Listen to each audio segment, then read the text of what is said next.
you very much. Welcome to James Randi's $1 Million Challenge. Thank you, Randy.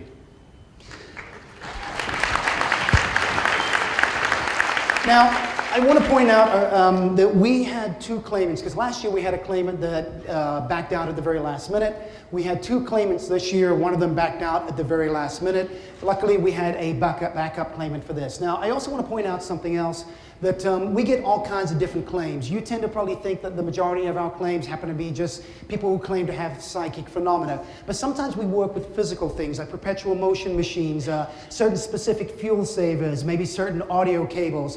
And tonight we are going to be testing something along those lines. So it's not going to be your typical challenge that you are used to. Before we get into that, though, there's a few things that I need you to do. And I really, really need you to do this, please, because normally these type of challenges are not in front of a group of people. The first thing I want you to do is to have respect for our claimant. If you can have respect for our claimant, please.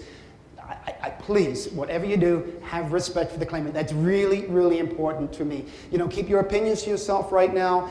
In other words, if there's something you want to laugh or you might think is silly, please don't laugh. Don't think it's silly. Okay, please, I ask you to do that. From the bottom of my heart, I'm asking you to do that. The other most important thing is this. Please put your cell phones on vibrate. Check it. If you're not sure, if you think you've already done it, check it. Make sure that it's on vibrate. We do not want any interferences in here. If you have to leave the room for any particular reason, I will ask you to do it towards the back, and I will ask you to do it very, very quietly.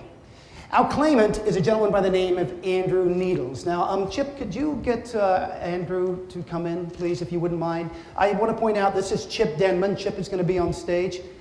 Yeah, that's fine. Chip is going to be on stage as well. Chip handles all of our statistics whenever it comes to a claim, so thank you, Chip. We could not do this without Chip's input on these things as well. I want to point out Jamy Ian Swiss. Jamy Ian Swiss is sort of like my other half, really, when it comes to these things. Could not do it without Jamy as well, and Jamie's going to be on stage as an observer. Chip is also going to be on stage as an observer. I have Matthew Baxter over here. Matthew has been invaluable for this particular claimant, and Matthew is going to be working on the board right there and just keeping track of how well we do. I have Richard Saunders, who brought this claimant to me originally, and Richard's going to be involved. I'm going to be sitting off to the side, sort of observing and running the test, but not touching anything. If anything has to get touched, it will be Richard Saunders that will be doing that. Brian Bonner, who brought our 12 volunteers, actually 11 volunteers up on stage.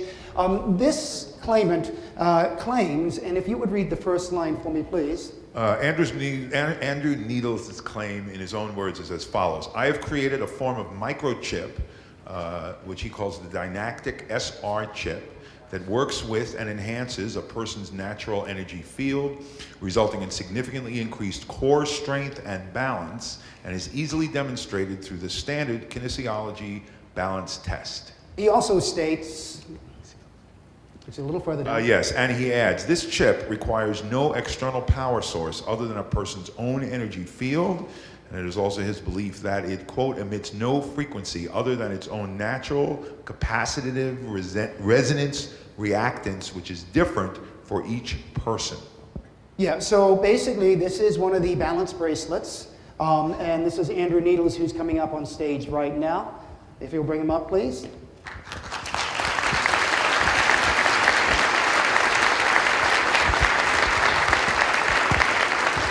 This is Brian Bonner, and Brian, if you have a baggie there and it has been in your sight the entire time, your bracelet in there is a placebo bracelet. There's also 2 boxes that we're going to be using for this test. I'm not going to go through the entire protocol because you will see it as it comes alive on stage for you, so there's no point in me actually doing that. I will point out, and I want to ask you, you have checked over the protocol, you agree with the protocol, correct? And you have signed the protocol.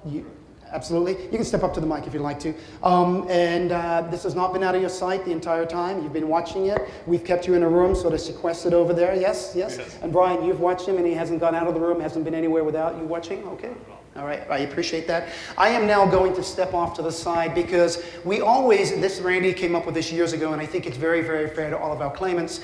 They get to do an open test. In other words, they get to make sure that their product or their claim is actually working under the conditions that they normally try that particular claim. So I will step off to the side over here. If you would hand those to Richard, please. Richard, if you would remove the boxes and if you would remove both bands, and thank you very much. Appreciate it.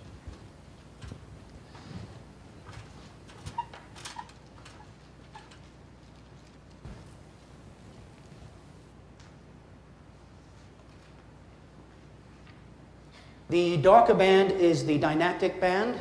That is Andrew's, and the reddish pinkish band, that is the placebo band. We have one individual that's number 11, and you've worked with every single one of these people. You've made sure that there are no issues, that they can work for this for you. Yes, for your claim to? Perfect. Can I get number 11 to come over and just stand inside of this box right here? Thank you. And if you would just face me. Good. And which band would you like to work with first, Andrew? Placebo band first, all right? So if you'll place that in the box, and Andrew has examined both of these boxes.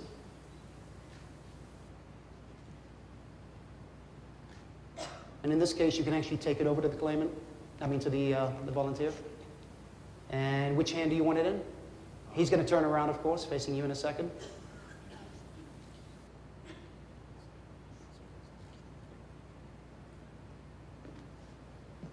And there, I just want to point out that there is a small line on the side, and that's exactly where the chip falls inside of that box. Would you turn around and face the claimant, please?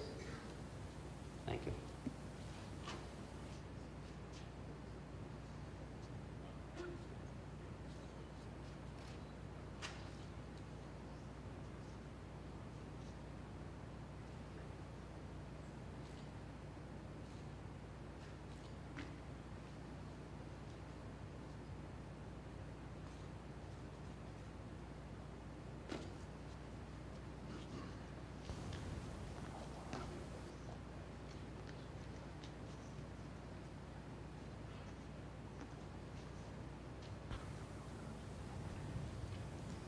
Now the didactic band.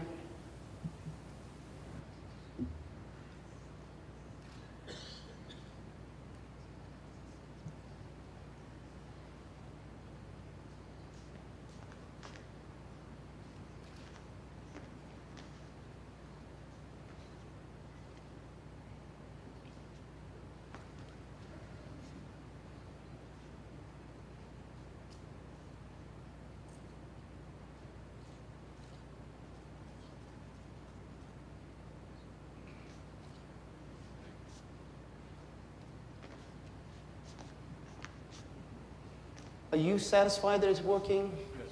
Absolutely. We can move on with the actual test itself? Yes, sir. Good.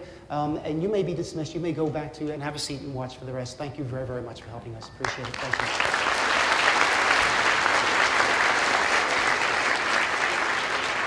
Before we continue, as part of the protocol, I do want to point out that Andrew has agreed that he has to get 17 out of 20 trials. There will be 20 trials, and there will be 17 out of 20 trials that he has to get correct. However, we will be going through all 20 trials, no matter what the result is. In other words, he can get 3 wrong, but once he gets the 4th one wrong, he understands and he agrees, don't you, Andrew, that at that point you have failed the test, or your band has failed the test at that point, but you will continue all the way through after that, right? Yes, okay, good. So can we get, Andrew, if you'll step up to the mic right there for now, if I can get, sorry?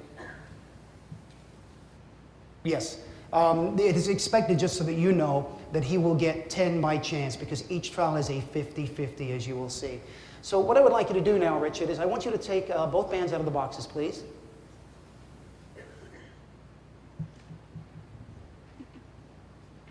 And close the boxes.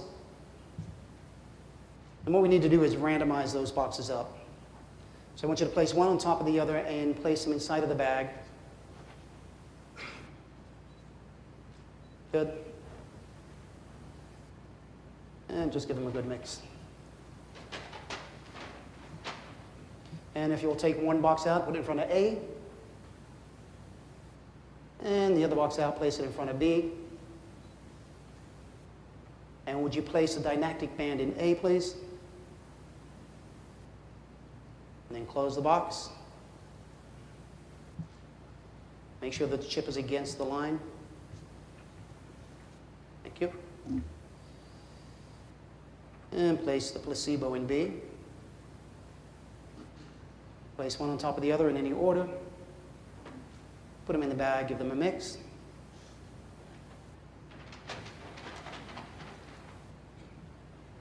Take one out, place it in front of A, please. Take the other out and place it in front of B. Good. Well, as volunteer number 1, if you'll come over here and just stand Right there. Good. I'd like you to take both boxes again and place them back in the bag, if you will. Just want to make sure they really mix. Give it another mix. If you'll step over to the volunteer, I'd like you to reach in with your right hand and take one box out, please. And place it in your hand with the line against your palm. Perfect. Put your arms out. Turn around. Face Andrew. There we go.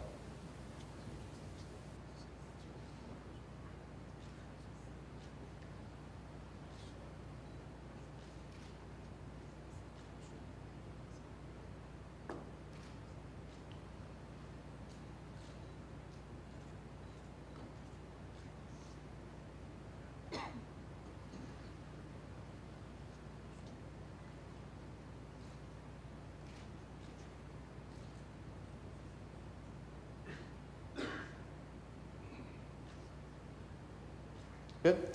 If you'll turn around and face me, please. If you'll step over to tube A and just drop that inside tube A that's on the table, please. Sideways like that. Either way is fine. Yeah. Good. Step over into the box. Reach in the bag again, please. Exact same thing. Place it on the inside. Turn around, face Andrew, step in the box. Thank you.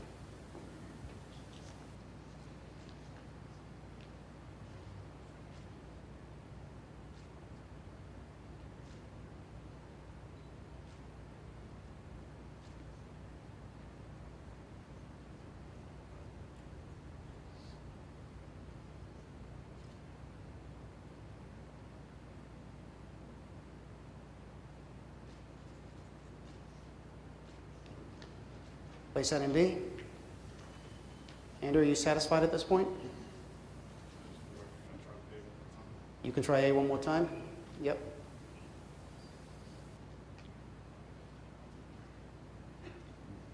Thank you. Step over in the box, face Andrew.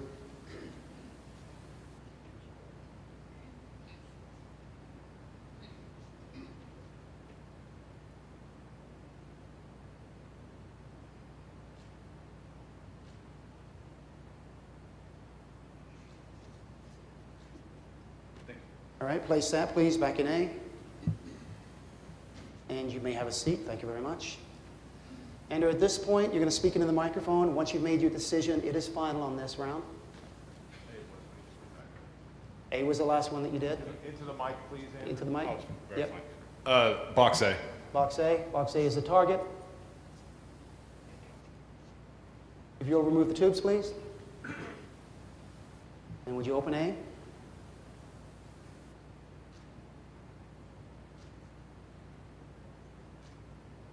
Place that down, please. And would you open B? The didactic bracelet is in B. The placebo is in A. Baxter, is that a pass or a fail? That is a fail. Okay. Would you do me a favor? Take both bands out of the boxes. You can do it fairly quickly. Yeah. Close both boxes. One on top of the other. Back inside of the bag. Give them a good mix. Remove both. Put one in front of A, one in front of B. And if you'll straighten A out for me, please. Thank you. All right, place the didactic band in either box. Again, with a chip against the line. Thank you. And the placebo in the other box. Both boxes on top of each other. Back in the bag. Give them a good mix. And if I can get number 2 to come over and stand over here, please. Thank you. Great. Richard, take the bag over to number 2, please. And if you would reach in and take one of the boxes out.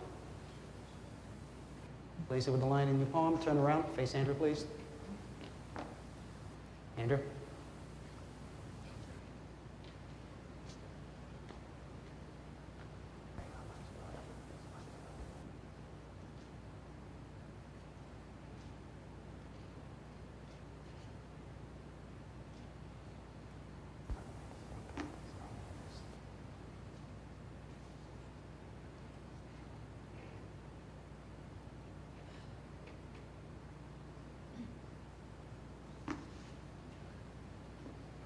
All right, turn around, please. If you'll place that in 2B.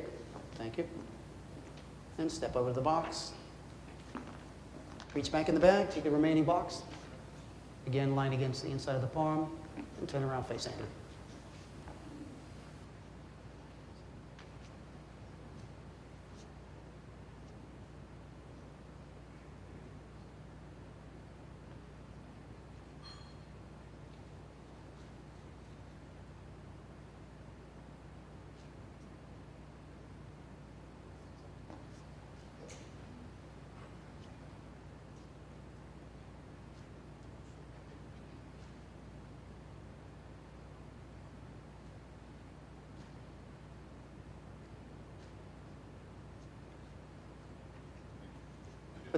Put that in B, please.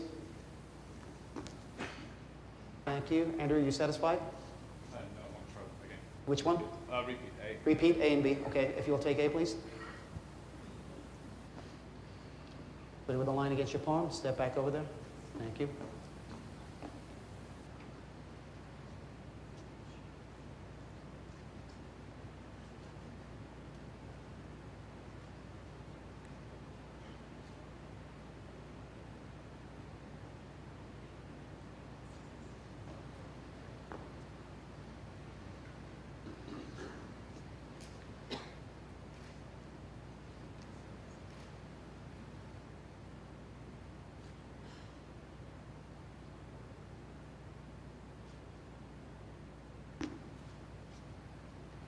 If you'll put that back in A, please. And then take B. Again, the line on the inside. Thank you.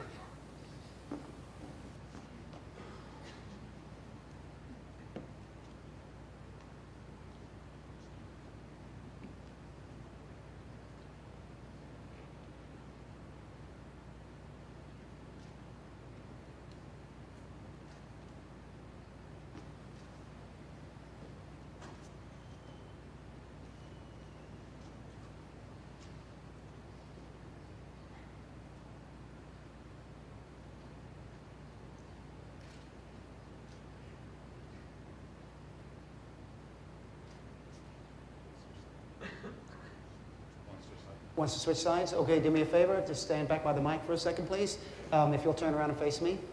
Would you put the box in your other hand? Again, the line on the inside. Thank you. Turn back around.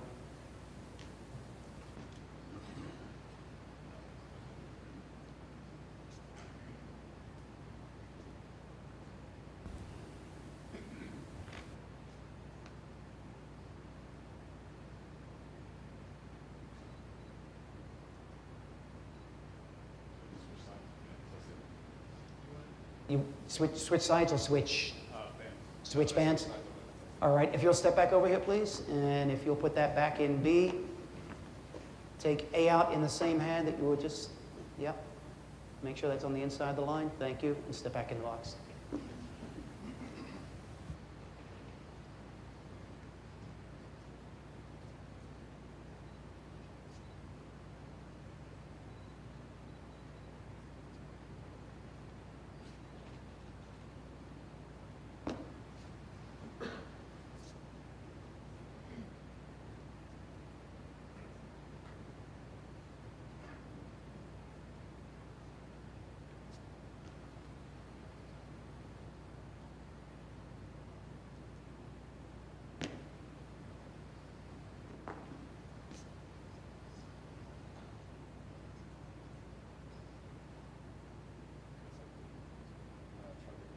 All right, if you'll step back and put A back in its box, please.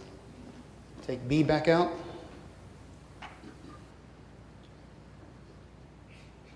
And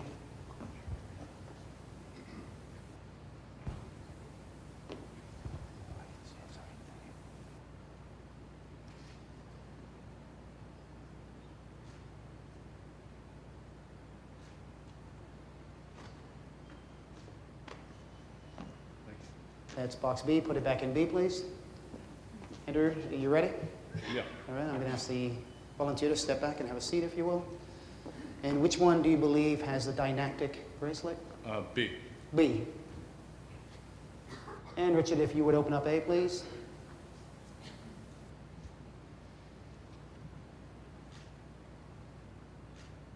right. Put it down, please, and if you'll open up B. Dynactic bracelet is in B. Would you mark that as a pass or failure, please? Thank you. Can I have spectator number 3 step into the box, please? And if you would be so kind as to take the 2 boxes, just stay right there. Close the boxes.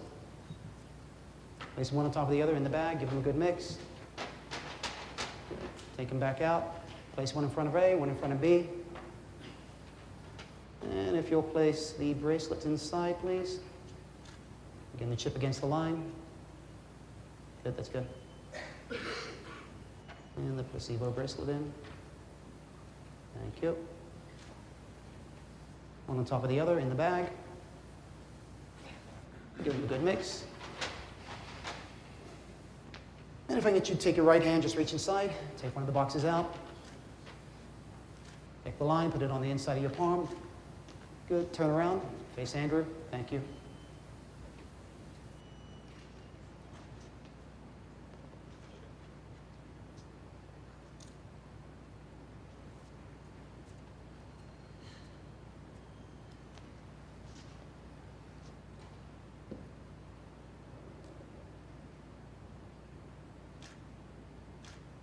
All right. Okay, place that in A, please. Go back to the square. Reach in the bag. Again, put it with the line towards the palms. Turn around. Hands up. Thank you.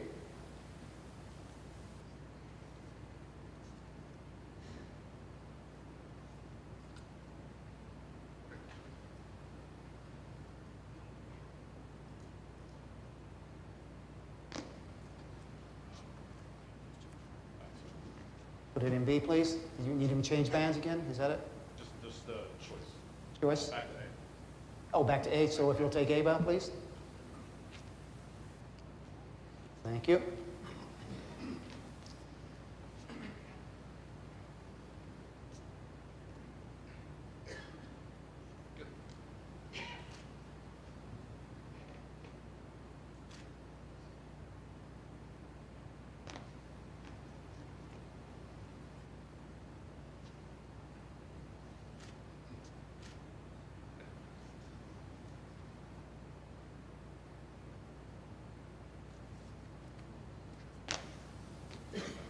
Place that back in A, please. You ready, Andrew? All right, if you'll step back all the way over. Hold on. If you'll step back to your seat, please. Yeah, I want to do B again. Oh, you want to do B again? Sorry about that. I want to do which one first. Misunderstanding.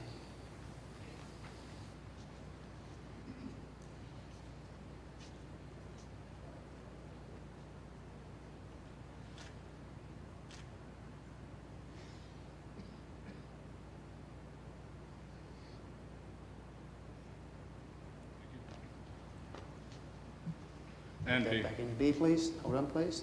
If you'll have a seat. Wait, Baxter. All right, which one do you believe is a dynactic bracelet? B. B. Richard, if you would remove the tubes from A, please, and B. Thank you.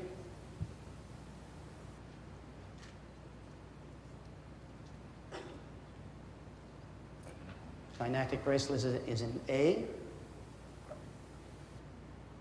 The SIBO is in B. Would you mark that as a pass or a fail, please? Thank you. Remove both bracelets from the boxes. Close both boxes.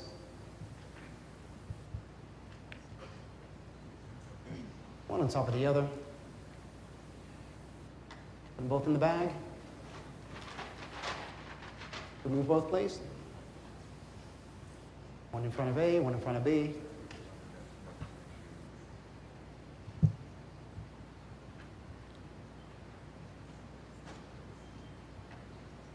Dynactic bracelet in there, please, and then make sure it's up against the line. Thank you. One on top of the other, place them in the bag. Excellent. Can I get subject number 4 to step on over, please? All right, step on up. Take your right hand, place it in there, take one out. Line against the palm, turn around, face Andrew.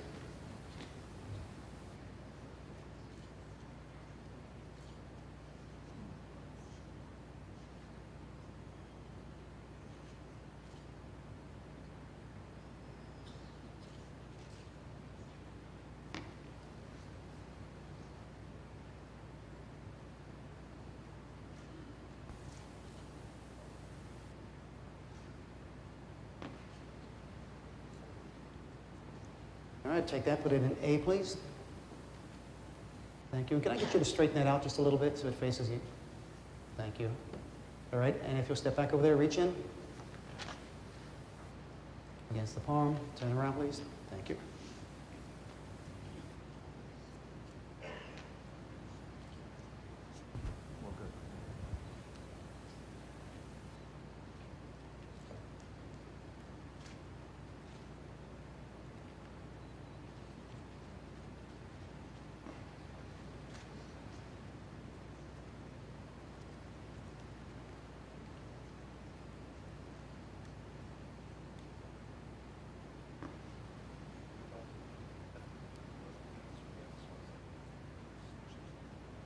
Swap sides.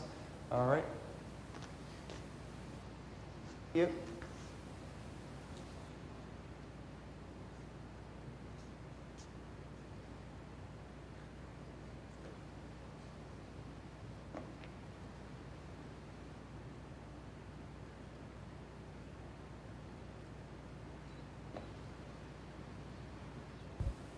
Place that in B, please. You ready to commit, Andrew?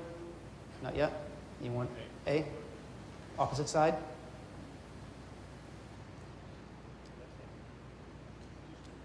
Yep, thank you.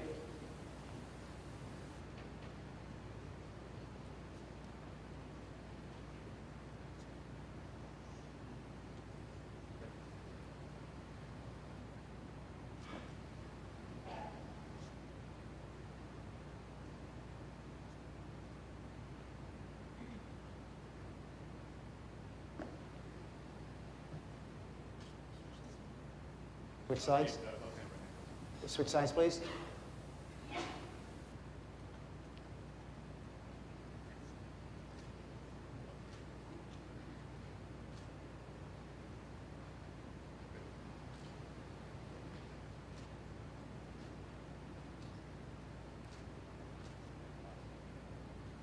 All right, if you place that back in A, please. Take B out. Which hand would you like it to be in?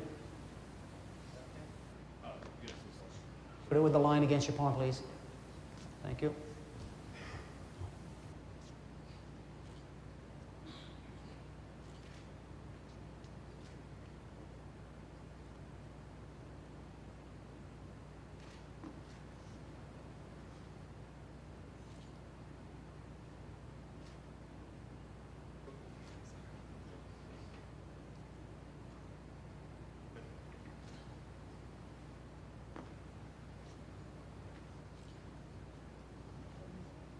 Try A one more time. Yep. And if you'll put it in your hand before you turn around, please. Thank you. Yep. Thank you. And then step back over there. Thank you.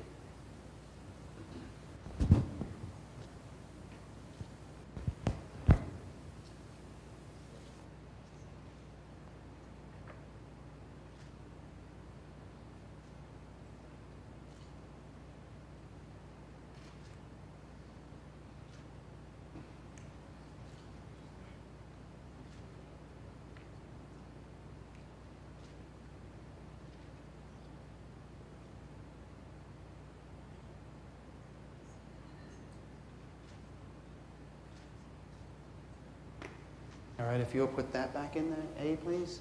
Thank you. You ready to commit, Andrew? Yeah. Thank you. If you'll go back over there, hold on 1 second, please.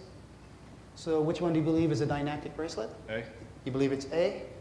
A is the target. And if you remove the tubes, please.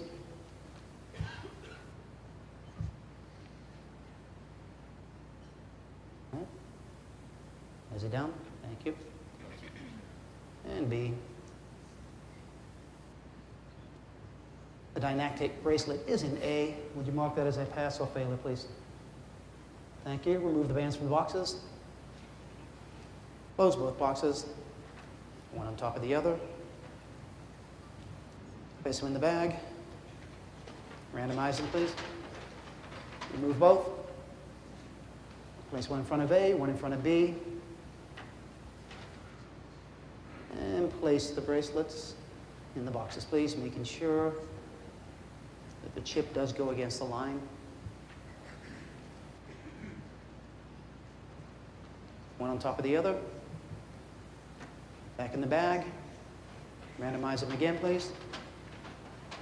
And place one in front of A and one in front of B. If I can get number 5 to come on over, please. And just stand in the box right there. Sorry? No. Oh, no. Sorry. Yeah, he's got to reach. Yeah, put him in. Mix him again, please. Yep. And if you'll step over there, please. Stay in the square. Yep, thank you. Reach the side, take one out. Put it with a line against your palm. Thank you. And turn around.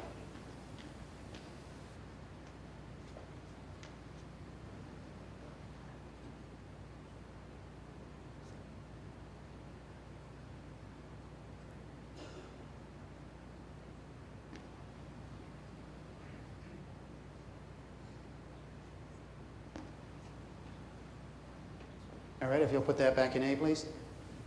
In the tube. Thank you. Step over to your box over there, please. Face me. Reach inside the bag. Remove the remaining one. Against the palm, please, the line. Turn around. Thank you.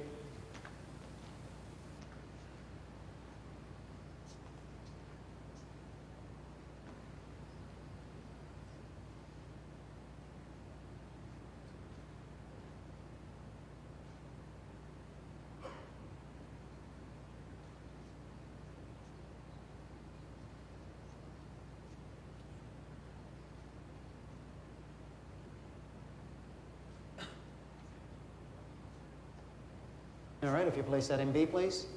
Oh, you want to do it again? Okay. Gotcha.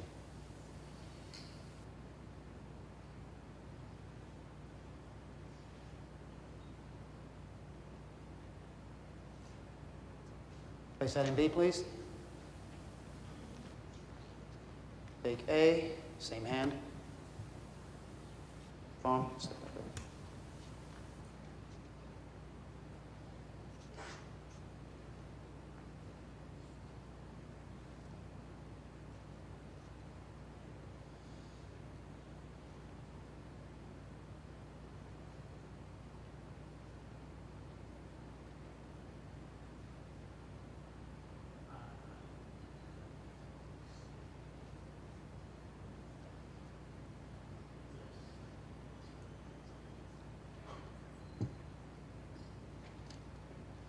Put that back in A, please.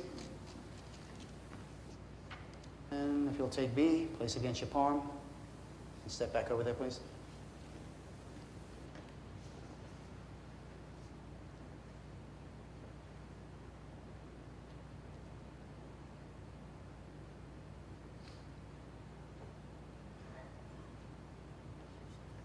Switch sides, please, to face me, please.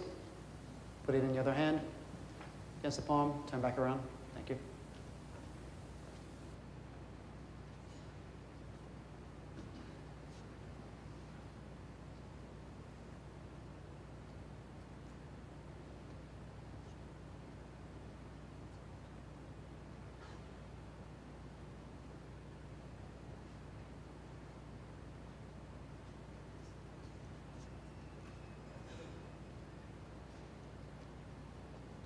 If you'll place it back in B, please, take A.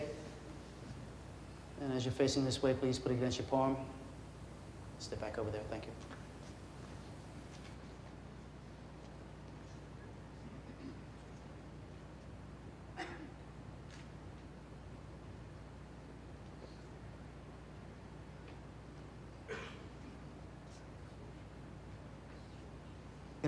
Andrew, from the box, please, yeah. Yeah, thank you. Which sides? All right, if you turn around and face me, please, and just put it in the other hand, and then turn back around, thank you. Make sure it's on the lines on the inside, yeah. Okay.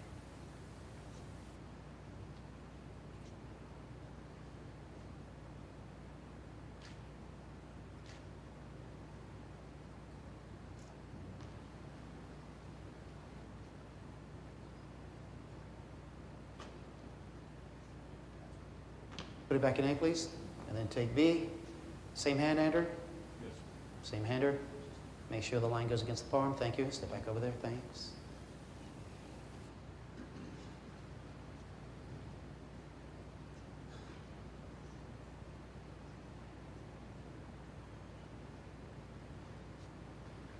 All right, if you all bring that back over, please, place it in B. And if you would have a seat, thank you very much. And the didactic bracelet is in A or B? B. B is the target. And would you remove the tubes from A and B, please? Let's see.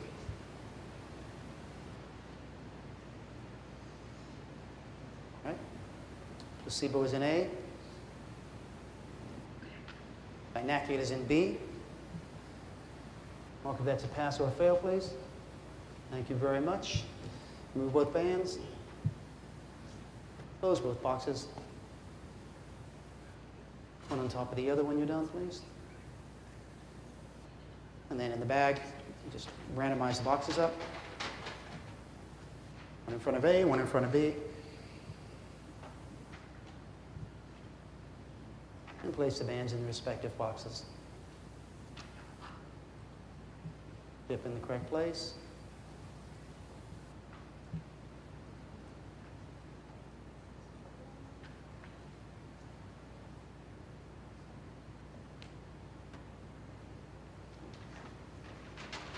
Good mix.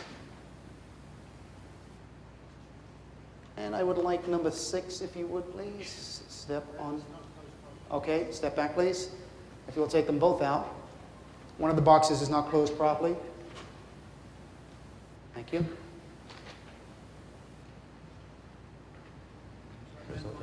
Yep, randomize the boxes, please.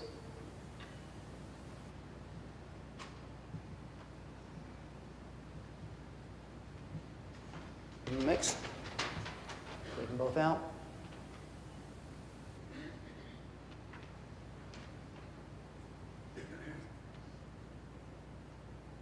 Correct place.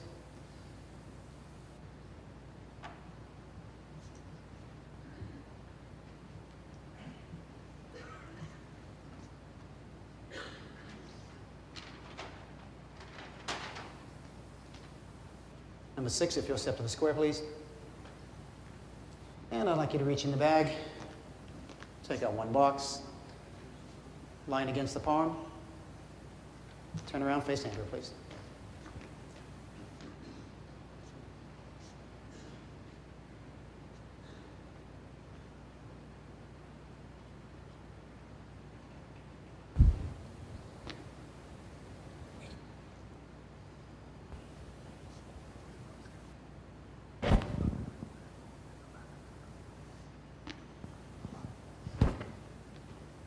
All right, if you place that in A, please. Reach in the bag. Line against the palm. Turn around, please.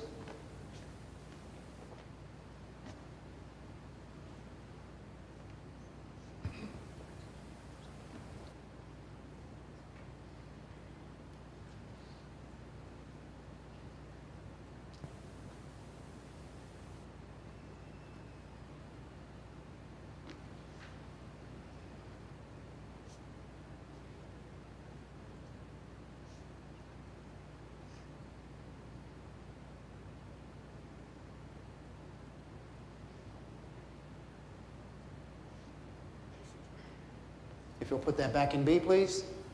What does he want to do, Richard? Switch hands or switch boxes? Switch back. Yep. Thank you.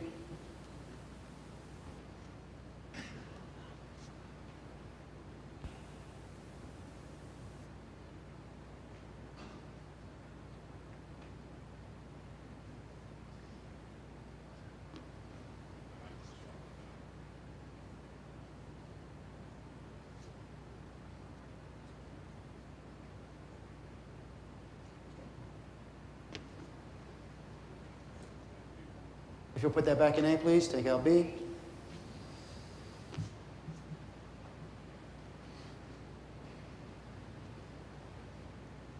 Thank you.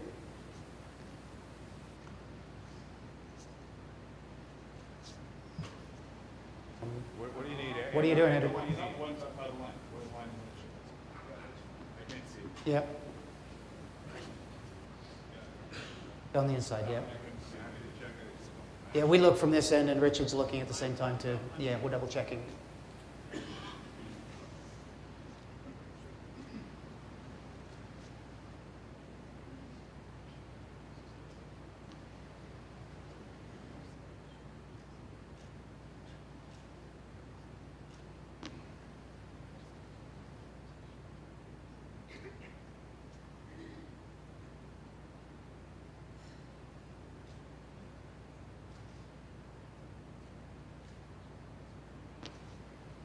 I place that back in B, please. Are you ready to commit, Andrew? Yes, sir. All right, if you'll have a seat, thank you. And is the dynactic bracelet in A or B? B. It's in B. And if you would remove the tubes.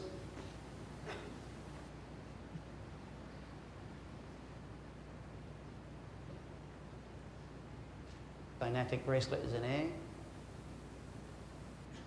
Placebo is in B. If you'll mark that, please, as a pass or fail.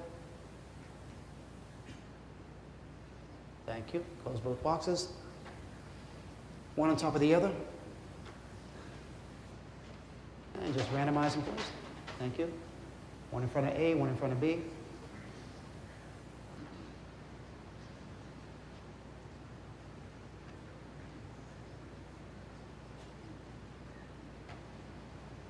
Make sure it chips against the line. One on top of the other. In the bag, give them a mix. If I can get number 7 to step on into the box, please. Good. And if you'll take your right hand, reach in the bag, take out the box. Again, make sure it's against the palm of the line. Turn around, face Andrew, please. Thank you.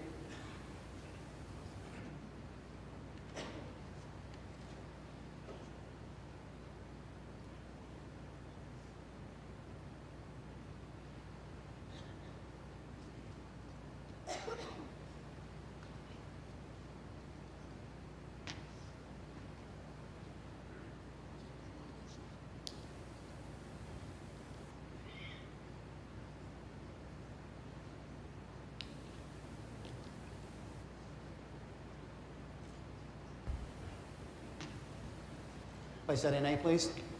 Oh, Sorry. Change. change hands? No, yeah, not yet. Place it in A. Thank you. Step back over there. Face us, reach in. Make sure the line goes against the palm. Turn around, please.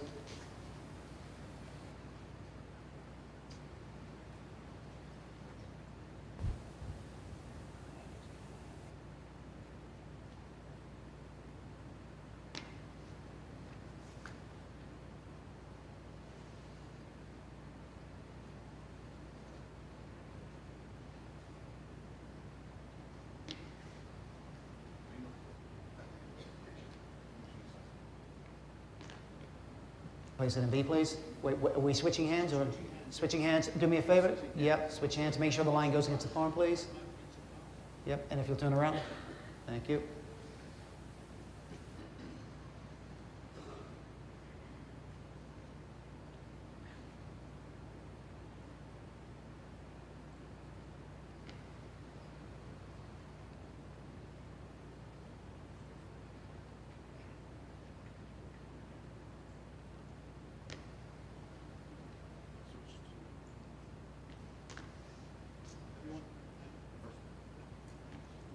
Put it back in there, please.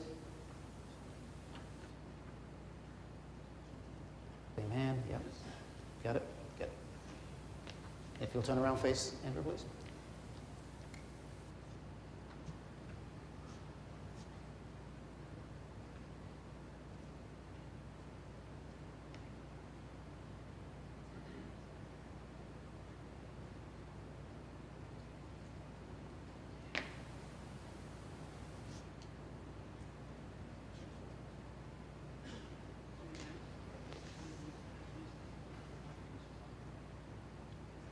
Yep.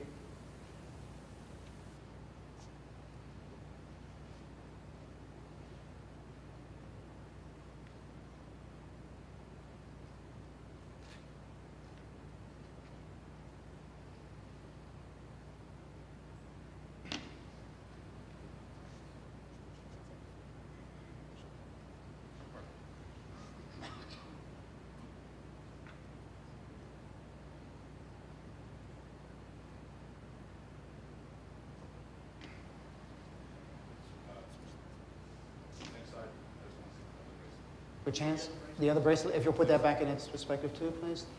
Thank you. Hold on, wait, yep. Thank you. Richard, just wait till he puts it back in there before you take the other, please. Thank you, yeah. Yep.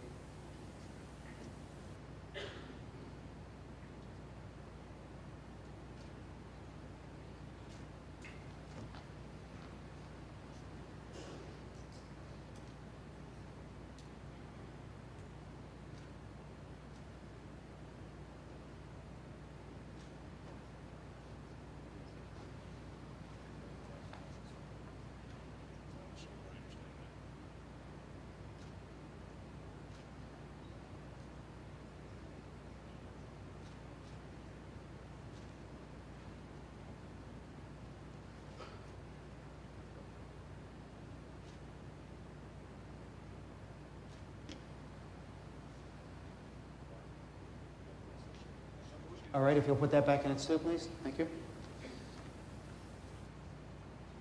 And take out A. Again, line against the hand. Yep. Face Andrew.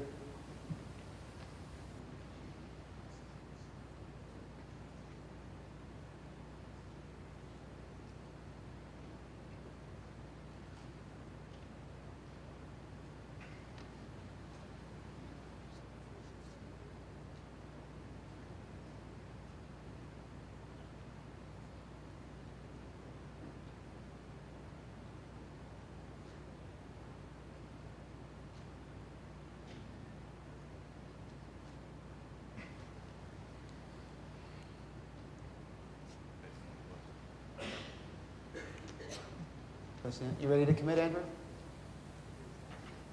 Goes back in A? That was A. Yeah. That was A, yes. Are you ready to commit? Yeah. All right, if you'll have a seat, please. Is the didactic bracelet in A or B? It's an A. It's in A. Target is A. Into the microphone. Into the mic, please, yeah. A. A. All right, if you'll open up A, please. And also open up B.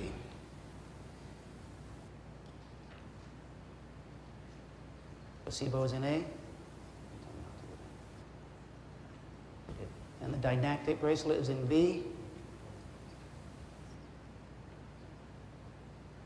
And would you mark that as a pass or a failure? And at this point, you do understand that the test has failed, but we agreed that we would go through every trial until we do all 20, correct? Good. If you would please take both boxes, close them, please. And if you'll randomize those, one on top of the other. Good, remove them, one in front of A,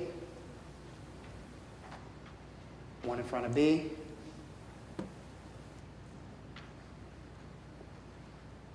Didactic bracelet goes in A with a chip against the side and line, yep. Placebo.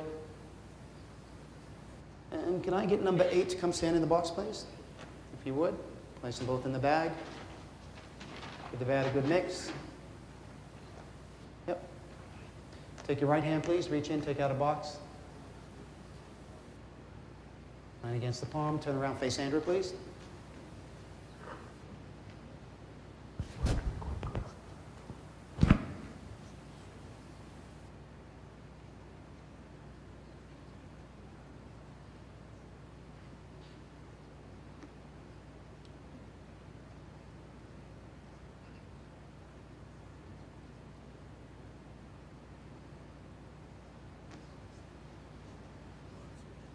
If you all place that back in A, please. Step back to the box area there. Face me. Reach in the bag, take your right hand. Take out the remaining box, line against the hand, please. And turn around. Thank you.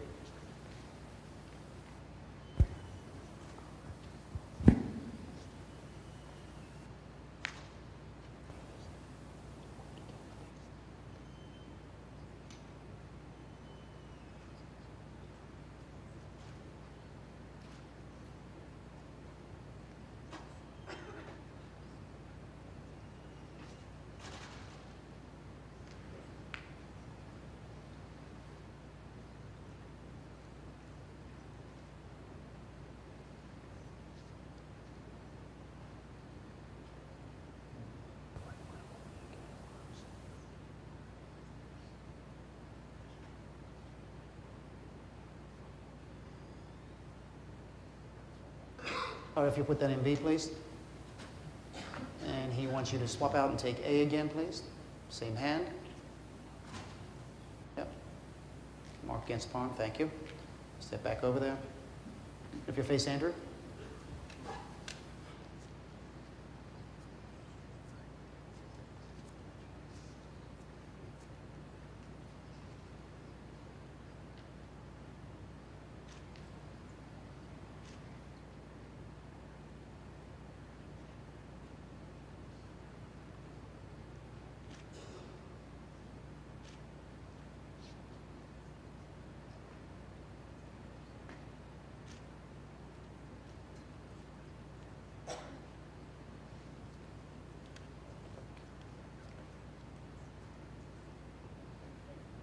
All right, place that back in A, please.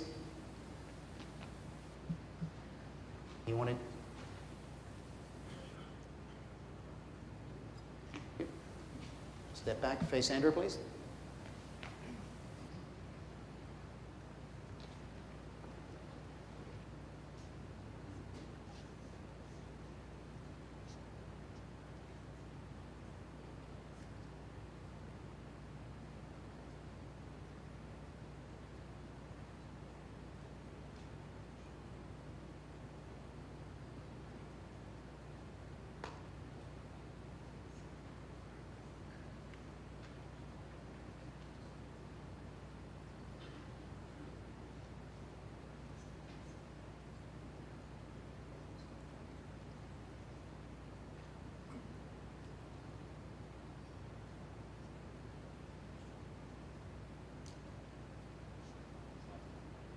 Put that back in B, please.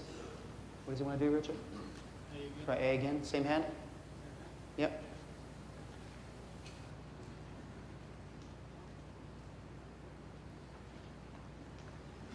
And if you'll face Andrew, please.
All right, if you come put that back in A, please. You ready to commit, Andrew? Yes, sir. All right, if you'll go have a seat. Dynamic bracelet is in A or B? B. You believe it's in B? That's the target is B. If you'll open A, please.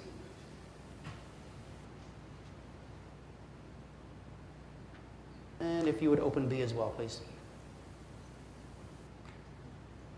The dynamic bracelet is in A. Placebo is in B. Mark it as a pass or a failure. Thank you. All right, both bands out. Close both boxes. Again, one on top of the other. Mix them up. In front of A, one in front of B.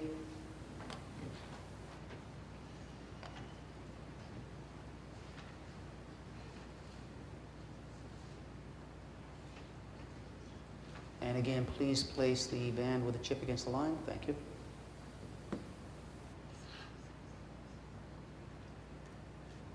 Mix them up. And if I can get number 9 to come over, please.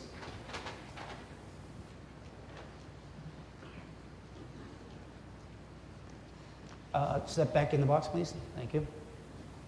And take your right hand in the bag. Remove one. Make sure the line goes against your hand. All right, turn around. Thank you.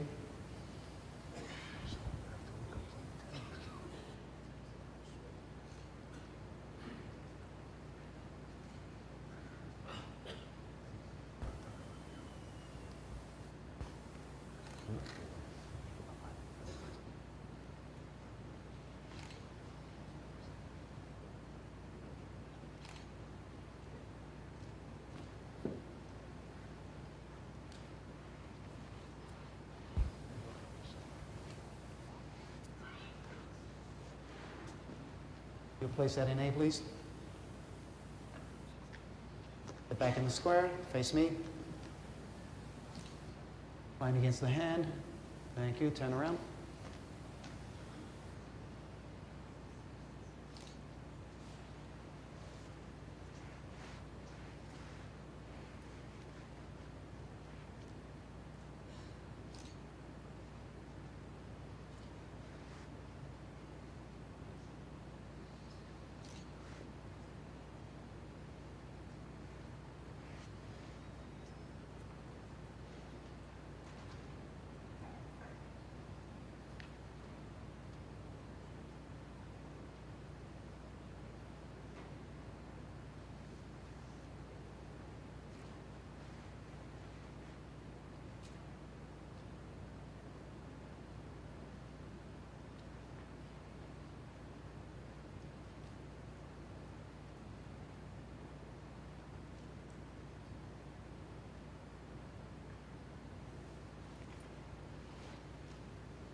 Step back in D, please.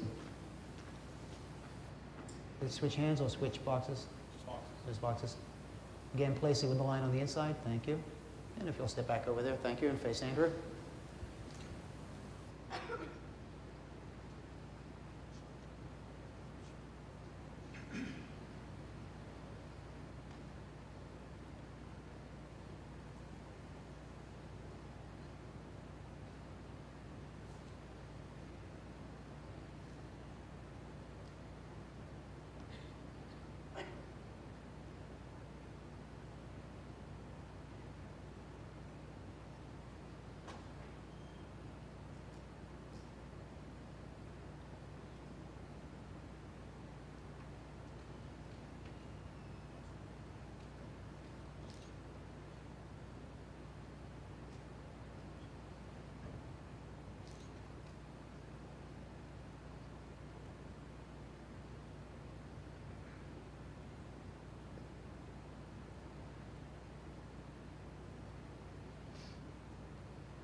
Switch hands if you'll face me.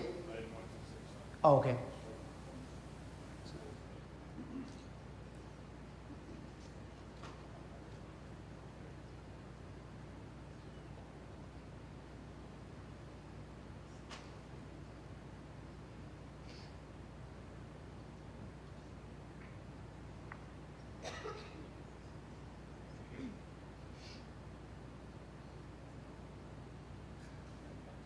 You'll put that back in A, please.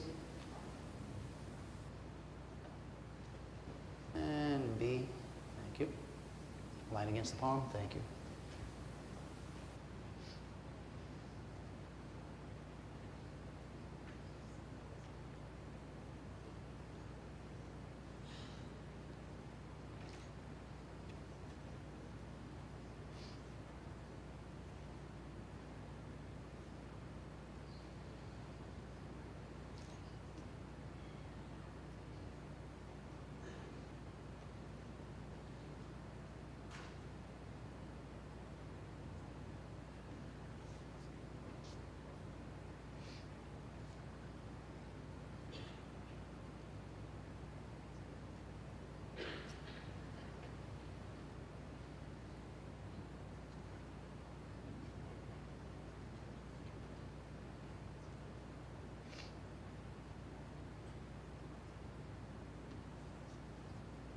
Put that in B, please, in the tube. A again.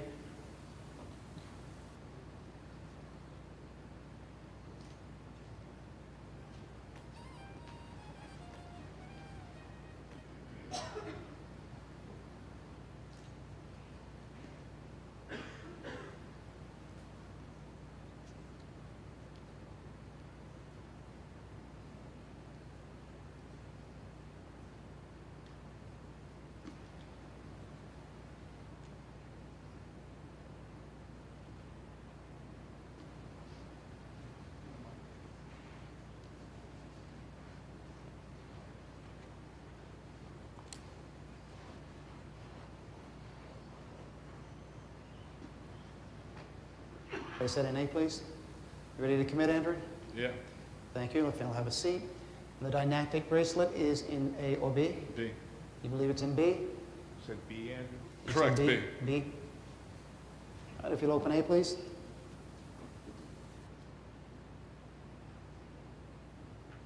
Placebo, and open B, please. Dynactic bracelet. And mark that as a pass or failure, please. Excellent. Remove the bands, go ahead. Close the boxes. One on top of the other again. Back in the bag. Give them a good mix. One in front of A, one in front of B. And place the bracelets inside. Again, the chip against the line. Excellent.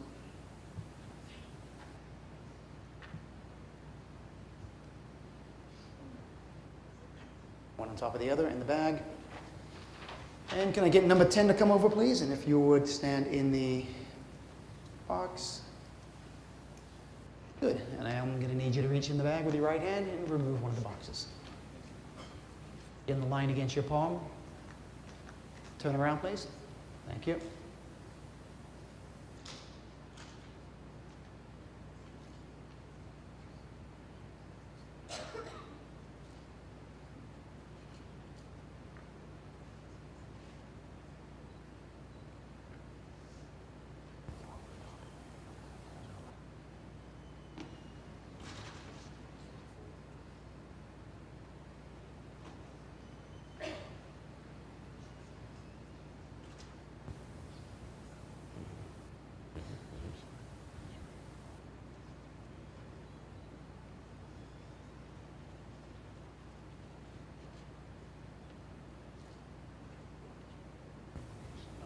Next box, please. Place that back in.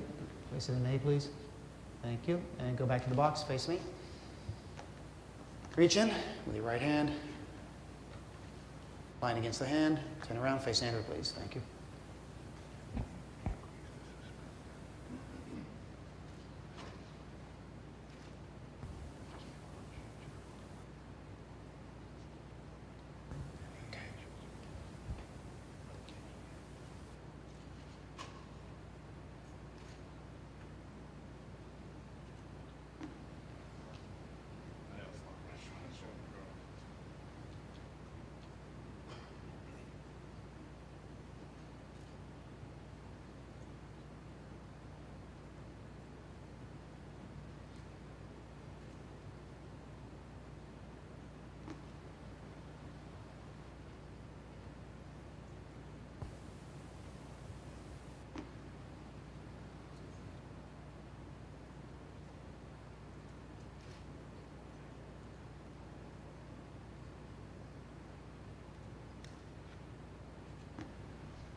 Place that in B, please.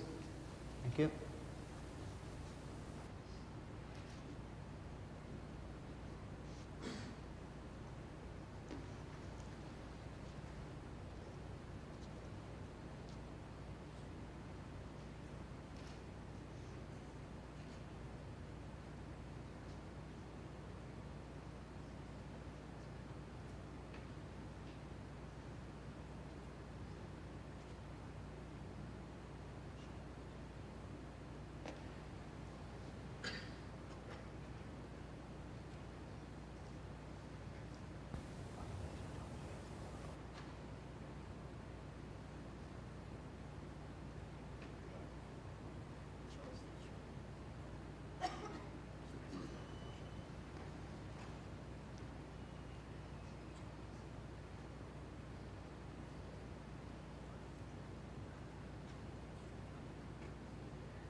Put that back in A, please. Let's try the B box again.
A again.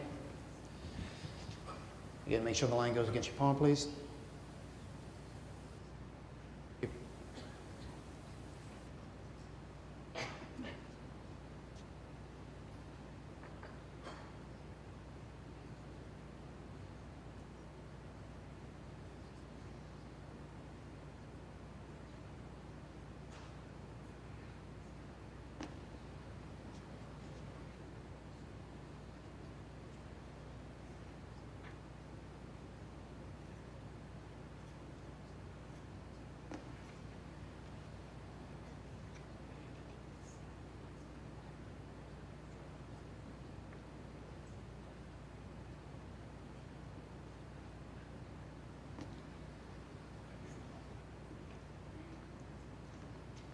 Place that in A, please. And if you'll take B back over them.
All right, place that back in B, please.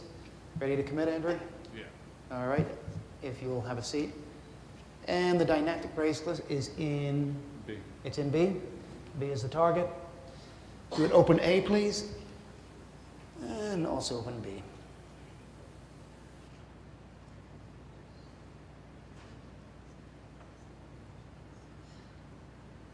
Placebo is in B. The dynamic is in A. Mark that as a pass or failing. Give me 1 second, please. I just want to confer here. 1 second.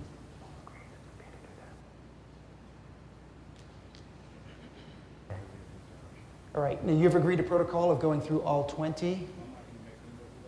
The choice is no. That's not that. That can't be the reason. Yeah.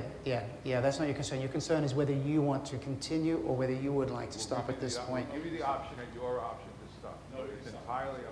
All right. And what we will ask you to do is here's the protocol. We're just going to make a slight notation on that and ask you to sign that if you would, please. Yeah, Andrew, do you mind taking a few questions? No. While we do that? So,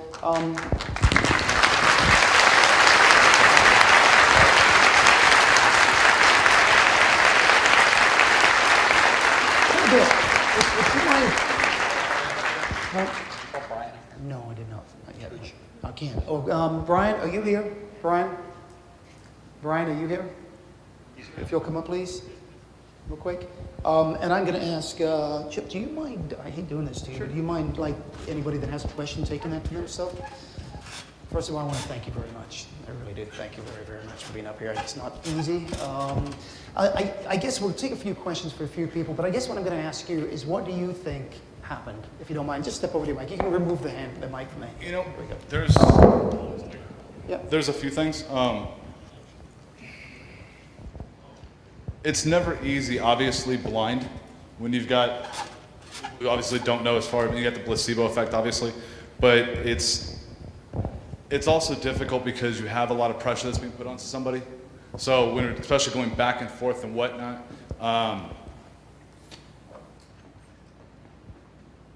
there's a lot of placebo in play as far as me doing it on them, as far as the placebo effect on me, trying to test them out and on them. And then it does become interesting as far as that's concerned. Right. I'm really trying to feed off what they do and to see how they feel. Now, when you normally do your bracelets, you say there's a significant difference in it, but there didn't seem to be a significant difference while they were up on stage here. And you did check everybody. I just want to make very clear that you did get a chance to go through and pick people. You eliminated probably about 10 to 12 other people that would not work for you. Well, the people that we have on stage now were the ones that I felt would respond well on stage. But then you also have well, there's a couple things too. You have people who, and by the way, thank you everybody. You guys got to work out. Part of the problem too is, I mean, we're all on stage. There's nerves for everybody. There is also, when you have that placebo band, for example, you're trying as hard as you could possibly do. And then you get tired as well. So then moving on to the next one, you're trying, it becomes But is it, and I don't mean to be, you know, and I really respect you being up on stage. Doesn't that happen when you're normally using the band and not using a band? Isn't there sort of a placebo effect that could work with that too? I try to eliminate placebo. I really do.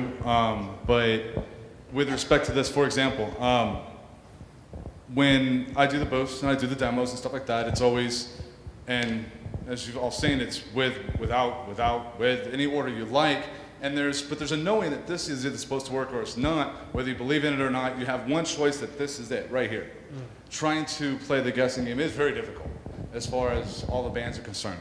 But it shouldn't be a guessing game, though, should it? No? Well, a placebo is a very interesting thing. It really is. For example, if you tell somebody they can bench press more weight, they probably will. It's But wouldn't very it, interesting. and I will take some questions. I'm just trying to understand myself No. of what you're saying there, because I'm not fully sure I fully understand. Because I think by having it blind, you almost get rid of the placebo, because they don't know if they have it or not, right? No. I mean, it's Well, different. no, I think placebo placebo would play more if they knew they had the bracelet, or To if be they fair, didn't have both. it. Yeah. To be fair, absolutely both. It's on both sides because, and part of the way the thing too is, if I'm doing a demo and they have nothing, they know they have nothing, then this is what you are, right then and there. And I've done it, taking it off. I mean, it's interesting, yes, but they don't know, they have nothing on them. So then when they get it, it's whether or not they believe it works. You know, me putting my own effort into it, the placebo effect I'm going to put in. As far as here up on stage, and I fully admit, I mean, there's a couple times I flat out, you know, thinking I was right on one, then I go to the other side or I go back to that one and then I'm changing my mind because of how it felt. I have one more So- quick question, because I do want to take questions from the people there, and then we need to get this signed, and we have a few other things we need to do before we leave. So do you believe that your bracelet still works? Absolutely, and I'll give you the reason why. My first test before I ever came here was as blind as possible on a bench press, added weight to it, couldn't do it. You know, found out my maximum, added weight so that I could not do it. Right. Took different bracelets, put them into a pouch, and when I hit the right pouch, my bench press increased by 20 pounds. That's what the marker was, max plus 20. Over and over and over again. When I hit the right bracelet, I did it. When I didn't, I couldn't. But there is no placebo effect on the machine. There's only on me whether or not I'm going to be able to do it. And as we all saw, man, as great as the participants are, there is the excitement. There was a couple times where people would shift. It gets crazier here on stage. There is another 12 months before you can reapply, but you could, and maybe we could do that, so a test like that instead. Let's take a couple of questions from some people over here, please, if you wouldn't mind. Yeah, hi. First of all, kudos to Amber for playing by the rules and agreeing to this thing, which must be a bit stressful. I have a question about how you're guarding against somebody coming in with an RFID chip on the placebo band and having a Confederate somewhere scanning it so that they know. Yeah, we went back and forth on this a lot. We actually examined one of his other chips. It was really a huge concern for us, especially with technology. It's something to talk about. I'm really always concerned about is technology. And so as a result, we really did guard against that. I'm not going to go into exactly everything that we did right now. There's just not enough time for me to do that. Just like there's not time for me to go through the entire protocol and the procedures. But trust me, that is definitely something that we were looking at very closely. And it's one of the reasons, like since 4:30, we've had Andrew under observation very closely, and the people that he has with him are in the back, way in the back over there. So yeah, but that's a great question. I think Andrew is actually signing a change right now, and then we'll get to your question, please.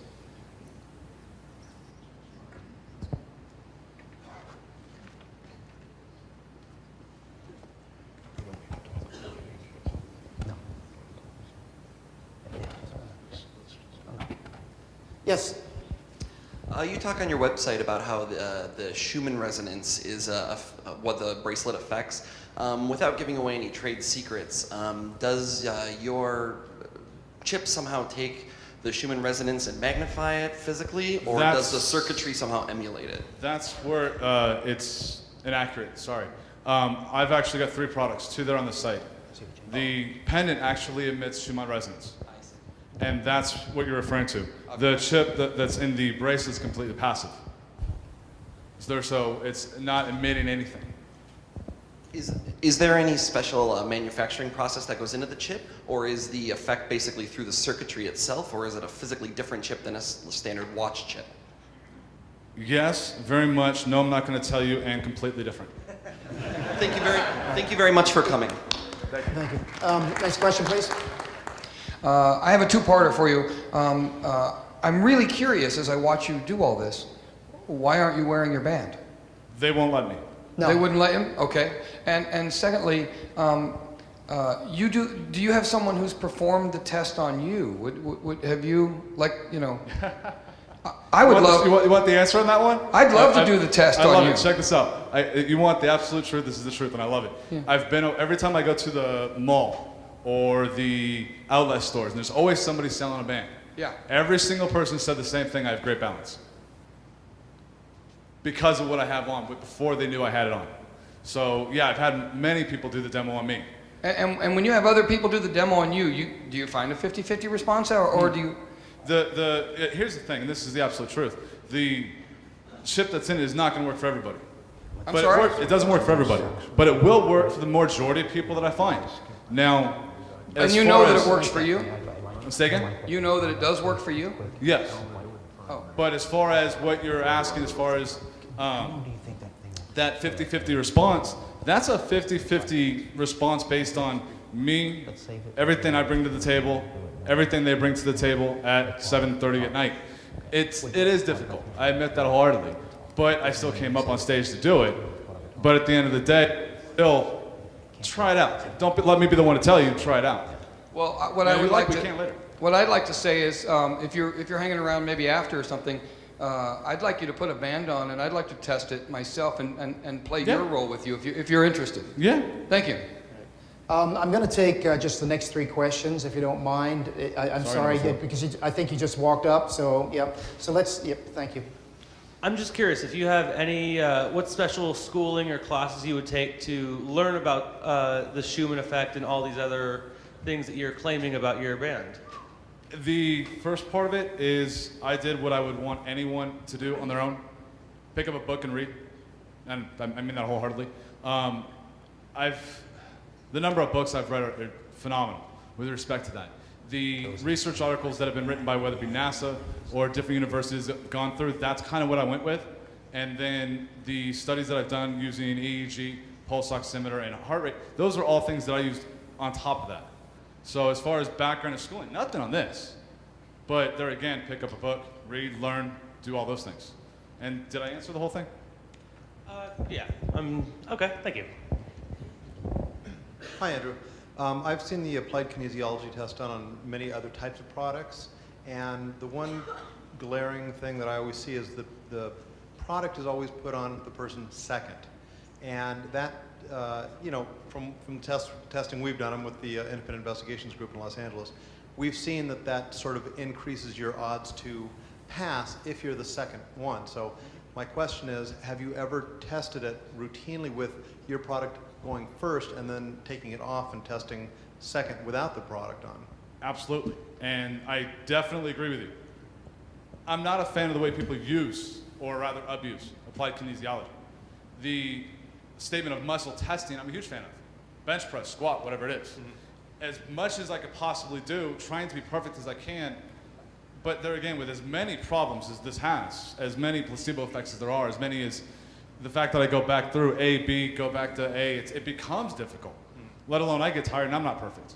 So I do understand what you're saying. It's not perfect on that whatsoever. But So, yes, I have done the before and afters. And do you find then when you test the band first and then take it off for the second test that it changes the results ever, you know? Honestly, when, not this scenario, the scenario of me not being tired, first of all, having one person, even with a fake band, looking at it, whatever it is, it's, to answer the question, yes. Having it on before, after, every other time, whatever it is, I still get the same results. But it's also a lot more control on my part with one person at one time, looking at differences before and after, setting that motion and that tension the same way, slowly at first, gradually, and not having a big arena of people. So yes, I've had the same results. I'm going to move on to the next guy, if you don't mind, because we had low on time here, so thank you. Yes, you speak a lot about how you are confused by the placebo effect under these conditions, correct? Correct. Are you then saying that you cannot differentiate between the effects of your band and the placebo effect? There's actually more than that, but that's a statement, yes. The placebo effect will give somebody normally a certain amount of boost in strength or energy, whatever you want to call it, to bench press a certain more weight, whatever it is. The problem actually is if you start adding in that many variables, not just the placebo effect on not knowing which band it is, which is interesting in itself, but being on stage for them, being on stage for me, scorekeeping as you go across, it's a lot of variables that add into it. So you're no longer taking just one placebo effect as in someone doesn't know which band it is. You're taking all sorts of different variables. And honestly, that's what throws me off. Yeah, I do want to point. Overjudged every time. Yeah, I just want to point out one thing, that you did agree to that protocol, and it was something you thought that you could do, and you was pretty sure that you would be able to do it. So I just want to point that out. So, you know what? Thank you very, very much. I really appreciate it. And.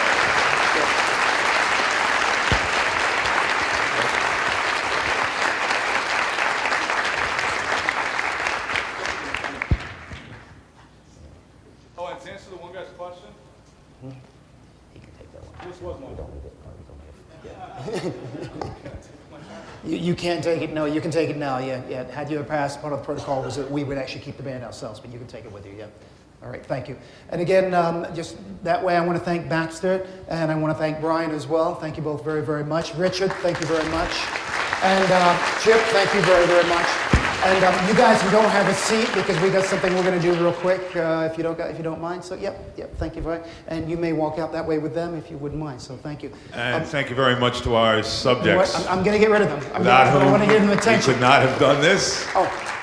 So thanks for all your help. So, yeah, I want to thank all of you. And if you could just follow Baxter that way, I would appreciate that. Thank you all very much. So we also had another applicant, and we had a little bit of a presentation that Baxter and Brian were going to do. We just don't have enough time to do that right here. It's kind of fascinating. We will show that and tease that for maybe next year. And speaking of teasing for next year, we have something else that we want to talk about. Nice little segue there, huh? Which is why you're standing here right now. I have no idea why I'm standing here now. Except I so enjoy being near you. Yeah. So at the very beginning, you guys saw the nightline tests.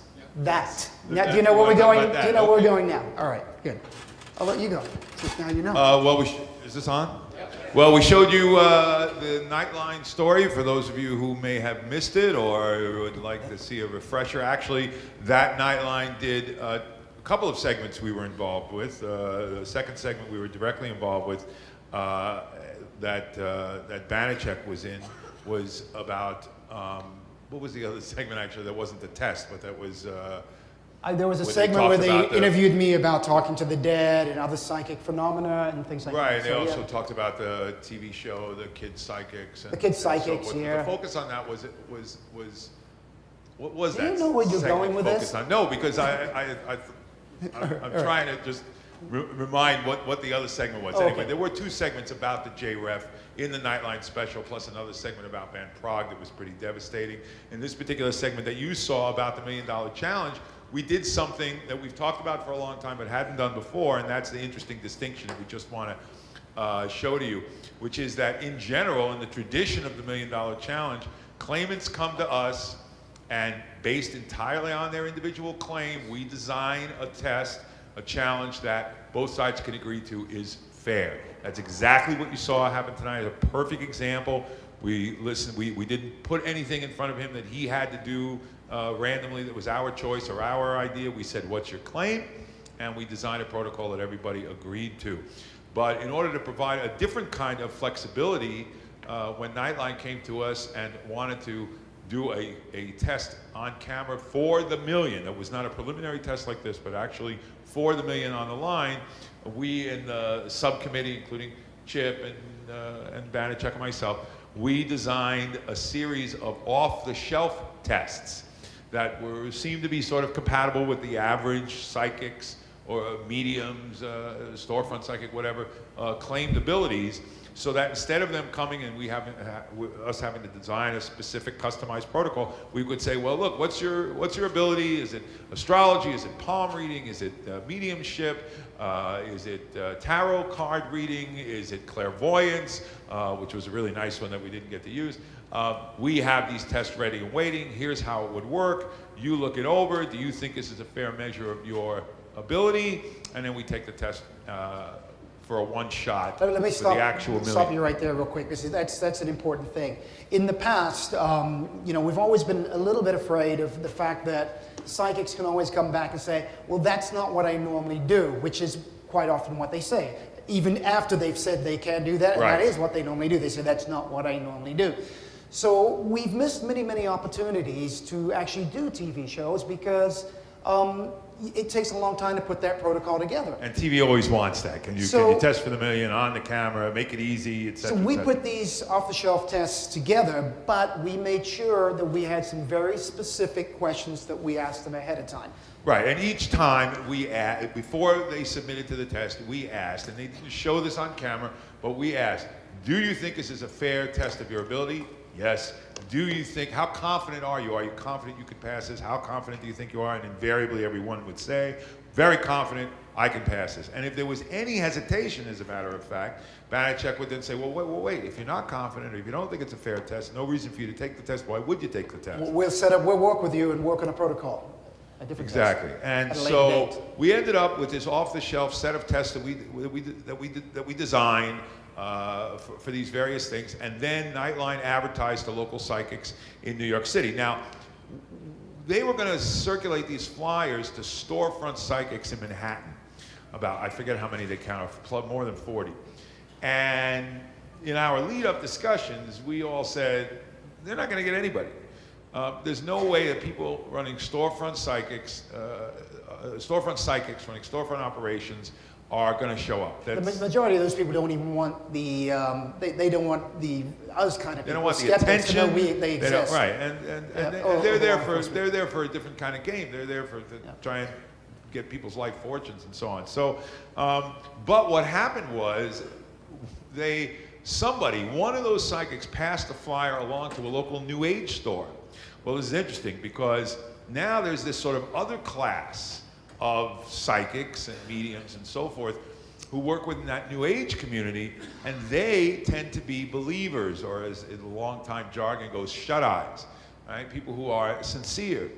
Most people show up for the $1 Million Challenge invariably, most of the time, more often than not, are sincere. Their intentions don't really matter to us at all in terms of designing the test. But the fact of the matter is that willful frauds don't generally want to be tested. And there are all kinds of things that get tested. Notably, for example, if you look at the dowsing tests that Randi has done over the years, invariably dowsers come in who believe what they're doing is based on the ideomotor response. It's involuntary, they're not aware of it, it's generally not a deliberate manipulation. And these are the kind of people who show up to be tested. So, interestingly enough, circulating through the New Age store, a number of people showed up for the test who had various claimed abilities.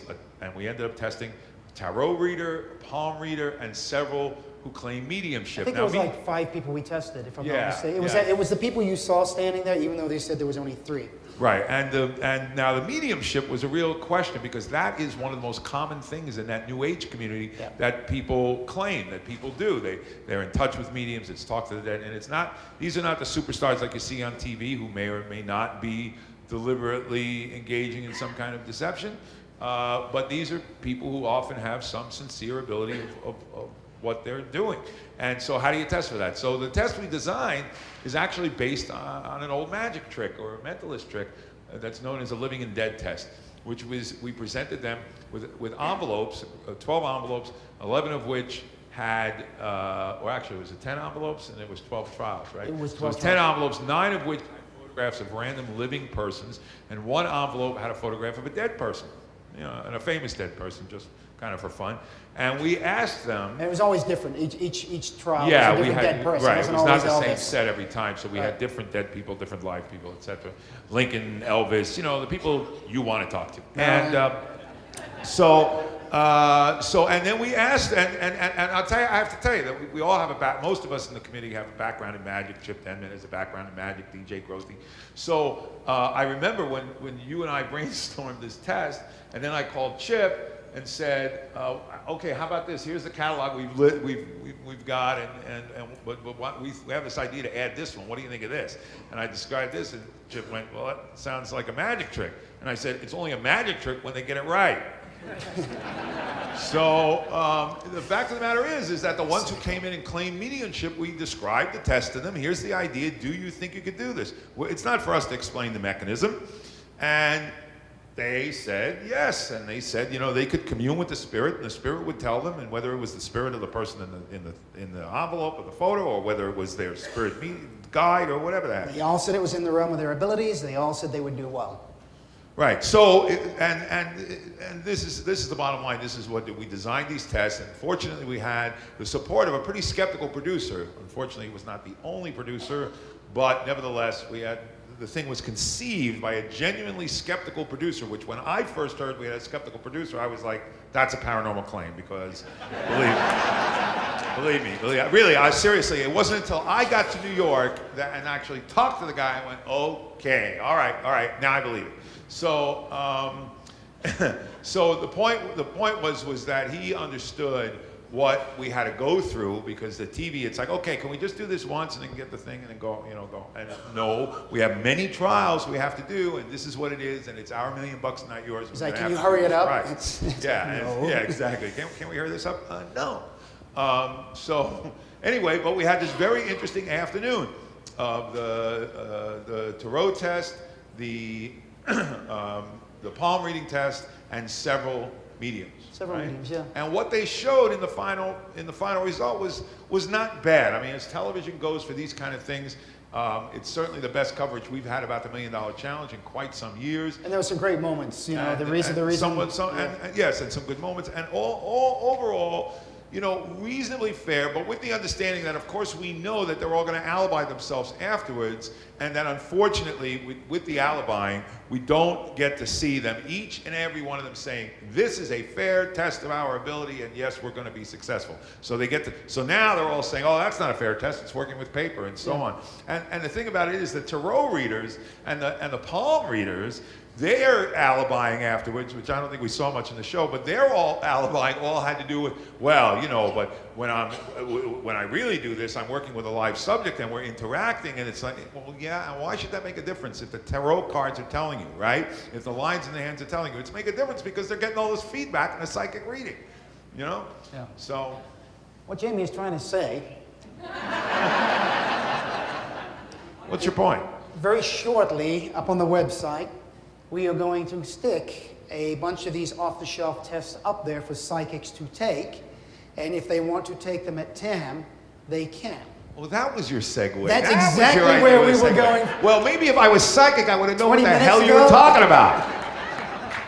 Because last year we did talk about this, so yeah. Yes, and yes, we will post those, and those will be useful tools, and we hope to have a chance to use them again and continue with the $1 Million Challenge in sort of these two-channel approach. The traditional $1 Million Challenge of customizing tests to match a claimant's exact claim, like this, and on the other hand, these kind of off-the-shelf tests for one shots on the $1 Million And if we get a lot of them, we may just do a lot of them in another room and do a main one up here. We haven't sorted that part of it out. And then the other thing that we're actually looking at right now is allowing some psychics to actually come here and demonstrate their ability as part of the application process. Right, because in the preliminary application process, they can just demonstrate. They can show it to us on video and so forth, and we're open to that. Yeah, it's kind of like the little kidney thing we did last year, where it really wasn't an actual test, basically, she was just demonstrating her ability. And that would be part of the application process. If they pass that, then they would actually move on to the preliminary test and then go into a formal test. I have to say, I think you got a little bit of a nice taste tonight. This particular test, I'm actually pretty happy with how it turned out. And I don't mean by the fact whether it was a pass or fail, but I mean just sort of the procedure, you know, where you're trying to plug all the holes. It's not that we're not worried that there's the paranormal event is going on or the paranormal claim so much as we're worried that maybe we didn't think of something. Maybe we're fallible, we're human. We're trying to figure out, solve the puzzle. Did we create an effective protocol? And as the thing, it's not until the thing starts to unfold in real time that, you know, tonight, quite honestly, I thought, hey, this is pretty good. I think everything like went well. It's There's a pretty couple of clear. things in It's my a clear head. demonstration. It looks as fair as it actually is, you know. And I think you got a real sense of kind of what it felt like when we were doing the Nightline test. I'm gonna repeat one quick anecdote. If you were here last year, I already told you this, but I enjoy it so much I'm gonna tell it again. Which is that when we were doing the mediumistic this is something test, about me, right? It's gotta be. No, it has nothing to do with really. It's not about you. He just so enjoys. Honest. And so we're doing the medium test, and let me tell you, this was a stressful day. We're testing 5 psychics. We're doing repeat trials. It's $1 million on his and my neck. And I've had easier days in my life. And so we're now on the medium test. And of course they have to get, they have to get 9 right out of 12 trials. So once they fail 4 times, it's over. And we're just starting the medium test. And I was pretty much an observer. You know, you see I'm hardly on camera because it's pretty much my mission in life to make him famous. And so... right there, see what I'm talking about? Right there. He could not resist, right there. So anyway, so I'm off camera like this, I'm watching all this stuff. And now, you know, she comes out, she does her woo-woo, and they each had a little different thing that they did. Some waved their hands, and some whatever they did. So she does her thing like this, and finally... Oh, wait, there was this... Yeah, there was that one, there was that one. Yeah, exactly. And then you the just next, like doing the it, next don't trial you? was that one. Yes, there was that. And that was the one that had the excuse that the reason she didn't get Elvis was because Elvis doesn't like to think that he's dead. Right. He likes to think of himself as spirit is alive. He's, you know, right. And that's then why, on the second trial, it was like, lives. well, I asked the spirits for a number, and they told me 4. They just didn't tell me that because it ended up being the 4th from the right, 4 from the which left. side? And she says it is from. So I said, well, next time you need to ask him from the left or from the right. He did. And he offered. laughing. This was the moment. This was not the story I was going to tell, but this was one of my favorite moments because I was trying to help. Beautiful human being that he is, offered the psychic advice on how she was communicating with her spirit. And that was the moment where I kind of went on tilt off camera. You're doing what? What are you saying? What? But anyway, but my favorite moment was this thing when it's the first trial, the day, I think, right? First We do the trial, mediums first trial of what's going to be a long day, but we've had hours of setup and prep and all this stuff, and I mean, it's insane. And getting the TV people to go along with everything and understand everything. Oh my God, it's so stressful. And finally, we're ready to go, and she comes out, and she does the thing, and now she says, it's this one. Very definite. It's this one. And he opens up the envelope, and she's right. And I watched the blood drain from his face. Okay. And I'm going, now I'm starting even to he's suspect like, Jamy. this is how it's going to be. But it's all, we're on camera and everything, and it's serious and respectful. Yep. So we're all deadpan. We're just not showing anything. And now we have to sequester the psychic each time to reset for the next trial. So now we take her off and we sequester her in the room and we come back in and I'm like, oh, the look on your face, dude. That was worth the price of the trip to New York, okay? I hope we get 7 more like that. I told you. See, I told you. But I'm going to point out in the context, last important point, in the context of my talk yesterday, that these people... Wait, which talk? The one you probably missed because you were doing something important. It doesn't stop. It's all day. Come on. Now you turn on me? Okay. All right. Yeah. They're all defending you. So, when you watch these people come up with these explanations, and as they fail more and more, they come up with more and more sort of desperate and creative explanations. The important thing to understand is they're not lying necessarily. They're not necessarily feel that they're engaging in any deception. Cognitive dissonance is a known psychological phenomenon. It's not even recently discovered one.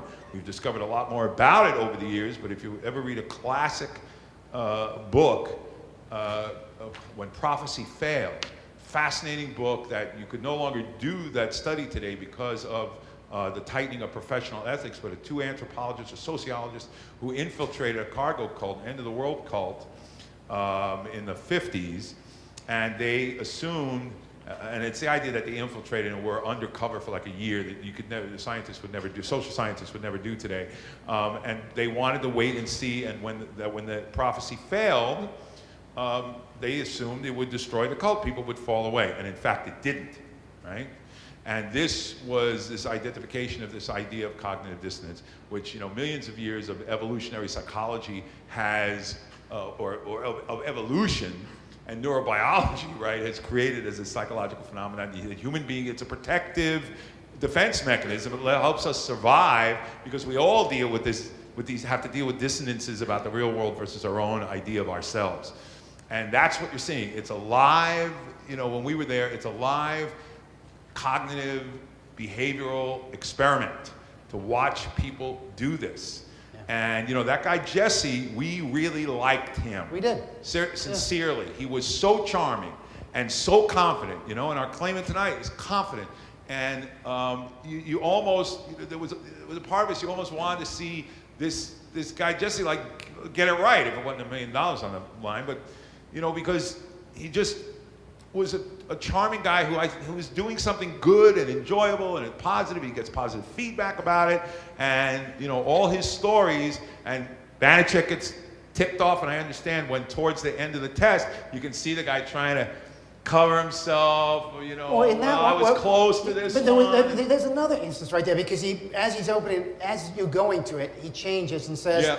It's a live one, isn't it? So he can get that hit. Right, and was there... What you don't see is in one of them, he goes, and I start to open it, and he sees it's a live one, he goes, as if pointing at another one, which was not, turned out not to be... I knew it was going to be this, if it was one of these two, etc. Is that deceptive? Is it willfully deceptive? Yes, maybe it is, but even so, you know, it is this kind of self-protective thing. And what's interesting, what should be interesting to us as skeptics, is not just whether the paranormal claim is real or not, because quite frankly, don't we have a pretty simple, confident answer to that? But what should be interesting to us and what we should be interested in is, why does that happen? How does that happen? Why do people become victims? How do people become victims, right? And understanding that and bringing some empathy to that process. Yeah. And I really, when we ask you to be respectful to these subjects, okay, we're not just asking because we want to be polite. Yes, that's part of it. But we're really, this was Randi, his entire career. If you ever watched him on a TV special, dealing with a believer directly, or dealing with someone who was sincere. Now, I'm not talking about the outright phony con man, okay? Then he was fire, it was hellfire.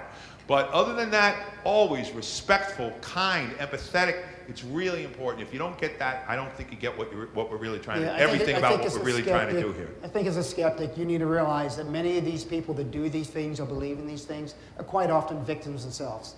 And we can't just go after them and call them the bad guys, because they're not. Many of them are not. Many of them are just simply self-deceived, at least from my perspective. So, yeah. Buddy, I love you. Thanks for coming. I hope this was a suitable ending for you. Finale to TAM 2012. Come back next year. We'll try and give away $1 million again. Thanks. Thank you. Off to the side over here. If you would hand those to Richard, please. Richard, if you would remove the boxes, and if you would remove both bands, and thank you very much. Appreciate it.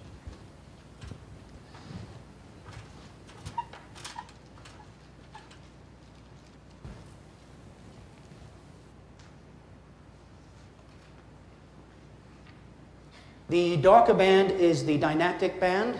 That is Andrew's, and the reddish pinkish band, that is the placebo band. We have one individual that's number 11, and you've worked with every single one of these people. You've made sure that there are no issues, that they can work for this for you. Yes, for your claim to... Perfect. Can I get number 11 to come over and just stand inside of this box right here? Thank you. And if you would just face me. Good. And which band would you like to work with first, Andrew? Placebo band first, all right? So if you'll place that in the box, and Andrew has examined both of these boxes.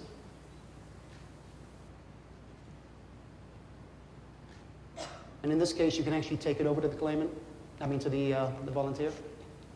And which hand do you want it in? He's going to turn around, of course, facing you in a second.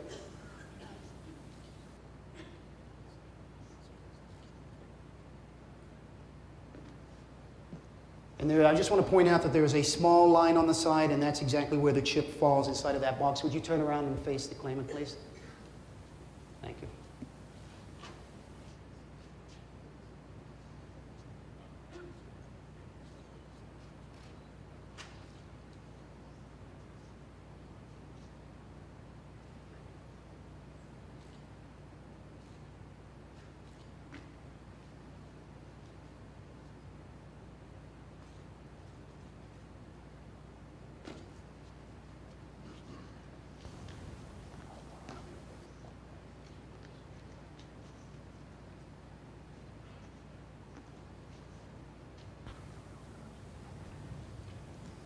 Now the didactic band.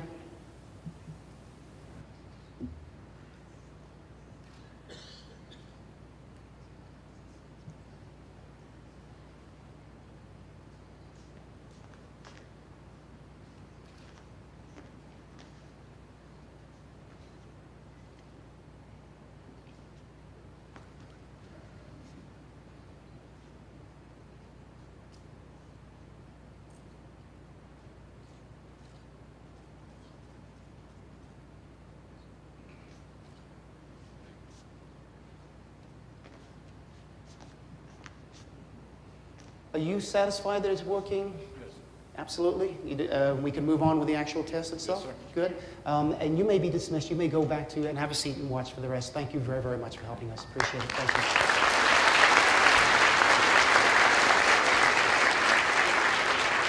Before we continue, as part of the protocol, I do want to point out that Andrew has agreed that he has to get 17 out of 20 trials. There will be 20 trials, and there will be 17 out of 20 trials that he has to get correct. However, we will be going through all 20 trials, no matter what the result is. In other words, he can get 3 wrong, but once he gets the 4th one wrong, he understands and he agrees, don't you, Andrew, that at that point you have failed the test, or your band has failed the test at that point, but you will continue all the way through after that, right? Yes, okay, good. So can we get, Andrew, if you'll step up to the mic right there for now, if I can get in the, sorry?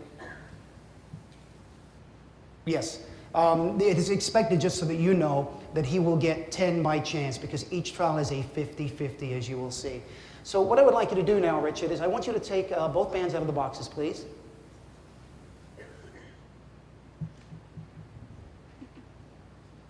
And close the boxes. And what we need to do is randomize those boxes up.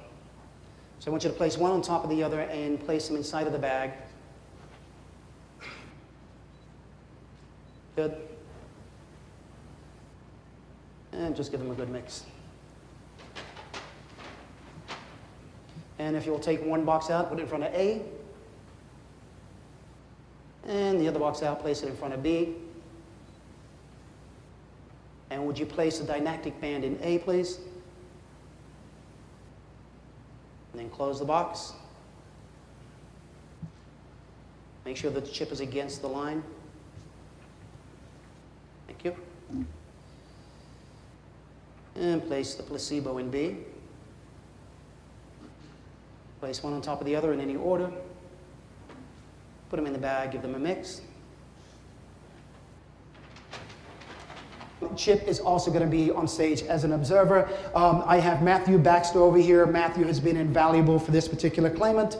And Matthew is going to be working on the board right there, just keeping track of how well we do.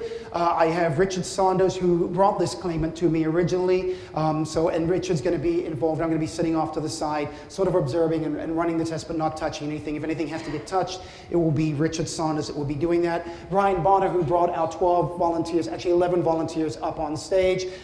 This claimant claims, and if you would read the first line for me, please. Andrew Needles' claim, in his own words, is as follows. I have created a form of microchip, which he calls the dynactic SR chip, that works with and enhances a person's natural energy field, resulting in significantly increased core strength and balance, and is easily demonstrated through the standard kinesiology balance test. He also states, it's a little further down. Yes, and he adds, this chip requires no external power source other than a person's own energy field, and it is also his belief that it, quote, emits no frequency other than its own natural capacitive resonance reactance, which is different for each person.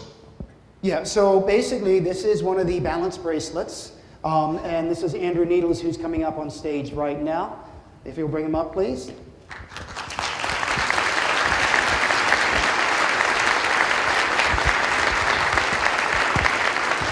This is Brian Bonner, and Brian, if you have a baggie there and it has been in your sight the entire time, your bracelet in there, there is a placebo bracelet. There's also 2 boxes that we're going to be using for this test. I'm not going to go through the entire protocol because you will see it as it comes alive on stage for you, so there's no point in me actually doing that. I will point out, and I want to ask you, you have checked over the protocol, you agree with the protocol, correct? And you have signed the protocol. Absolutely. You can step up to the mic if you'd like to. This has not been out of your sight the entire time. You've been watching it. We've kept you in a room sort of sequestered over there. Yes? Yes? Yes. And Brian, you've watched him and he hasn't gone out of the room, hasn't been anywhere without you watching? Okay. All right. I appreciate that. I am now going to step off to the side because we always, this Randy came up with this years ago, and I think it's very, very fair to all of our claimants. They get to do an open test. In other words, they get to make sure that their product or their claim is actually working under the conditions that they normally try that particular claim. So I will step. Take one out, place it in front of A, please. Take the other out and place it in front of B. Good. Well, ask volunteer number 1 if you'll come over here and just stand right there. Good. I'd like you to take both boxes again and place them back in the bag, if you will. Just want to make sure they really mix. Give it another mix. And if you'll step over to the volunteer, I'd like you to reach in with your right hand and take 1 box out, please. And place it in your hand with the line against your palm. Put your arms out, turn around, face Andrew. There we go.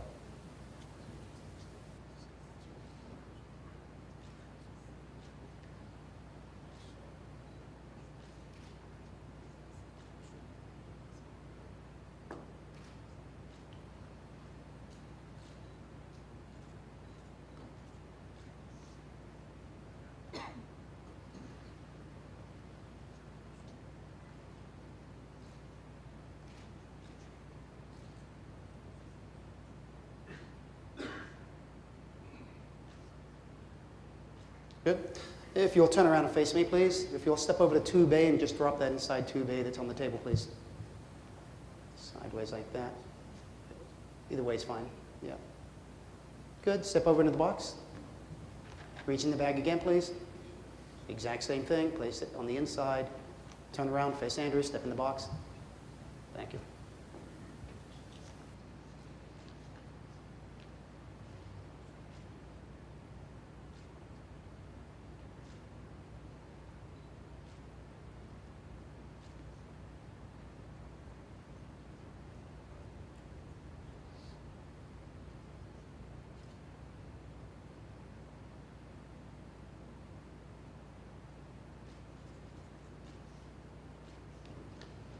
Place that in B. Andrew, are you satisfied at this point? You can try A one more time. Yep.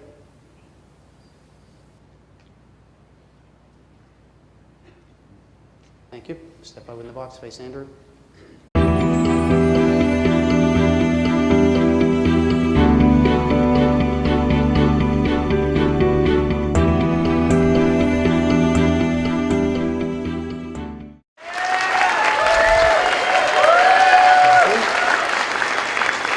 Thank you very much. Welcome to James Randi, Randy's $1 Million Challenge. Thank you, Randy.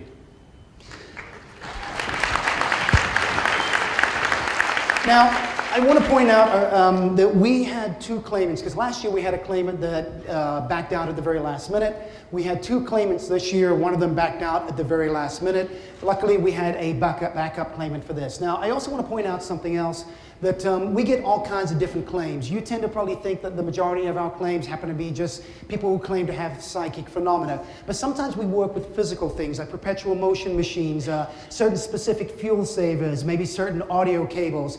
And tonight we are going to be testing something along those lines. So it's not going to be your typical challenge that you are used to. Before we get into that though, there's a few things that I need you to do. And I really, really need you to do this, please, because normally these type of challenges are not in front of a group of people. The first thing I want you to do is to have respect for our claimant. If you can have respect for our claimant, please.